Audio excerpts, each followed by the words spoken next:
Everyone gets wrong about boomers. What Gen Z and baby boomers have in common? There's a pretty big age difference between the oldest baby boomer and the youngest Gen Z member, almost 50 years. We've always heard about how different these generations are, from how they spend money to how they work and even how they use emojis.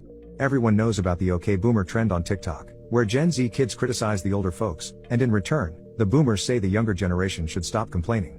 But here's the thing, baby boomers and Gen Z actually have something in common that we often forget. Bias plays a role in how we talk about them, and it leads to stereotypes and myths overshadowing the truth. The president of the Pew Research Center pointed out this important fact in a recent post. It's worth thinking about because it can help us better understand large groups of people in the US and even predict the future of our country's politics.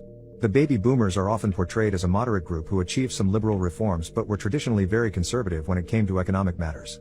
On the other hand, Gen Z is usually portrayed as hyper-woke, focused on achieving new social reforms, but both of these portrayals are very skewed. For one, substantial polling data demonstrates that baby boomers were in great support of the Vietnam War, reflecting an adherence to nationalism, old values, and reactionary thinking. Similarly, Gen Z seems to have an outspoken minority of students who consider themselves very woke, but this minority overshadows the fact that there are millions of teenagers and young adults living in Southern households, conservative households, and extremely wealthy households, which are all quiet groups that would skew Gen Z to the center as opposed to being starkly left.